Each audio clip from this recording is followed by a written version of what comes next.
Никакое усилие не бывает напрасным, особенно в спорте. Годы тренировок, отработка каждого приема, умение держать удар, итог всему подведет ринг. Дорогу в профессиональный спорт пробили для себя спортсмены из бойцовского клуба «Панчер». С прошедшего недавно в Грозном турнира по универсальному бою ребята приехали с призовыми медалями. Для Ислама Биштоева, победителя турнира, самой сложной выдалась финальная схватка. Соперник – опытный боец, который не раз побеждал на региональных турнирах. Но единогласным решением судей победу присудили ингушскому бойцу. Соперник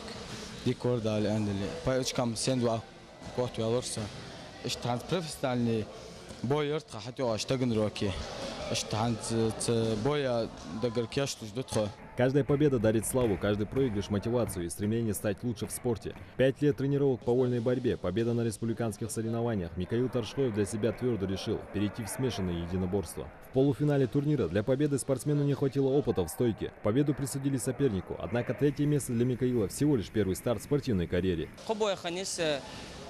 في فينالي فاشكام إيشاوس أسي أشيب خلرا عن شدي كان أشيب شخوجي أتشتاء تنروك جدتها داخل دالشي أندلس حتى أسرع شبيرو يحكي شاستاني بيجي أشوف راس جوردن وزواج يا فيلم مكترون راس ويست أوكيد ليوي راس ليش بيتش В бойцовском клубе «Панчер» под руководством тренера Ислама Ахильгова активно тренируется 50 молодых и совсем юных ребят, желающих заниматься спортом с каждым днем все больше. Тренер отмечает, внимание нужно уделять каждому, ведь наставник готовит не просто спортсменов, а будущих чемпионов, которые будут представлять республику и страну на международной арене. 8, 9, 10 числа мы будем выступать, будет соревнование, это будет международный турнир по полупрофессиональным боям.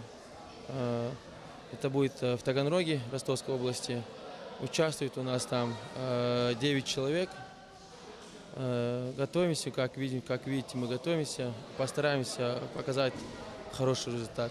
Сыну Ислама нет еще и 5 лет, но он в числе многих тренируется со спортсменами клуба. Каждый раз в бою с тенью отрабатывая прямые удары. А самый большой пример для подражания совсем маленькому Имрану является его отец. Я люблю драться и тренироваться.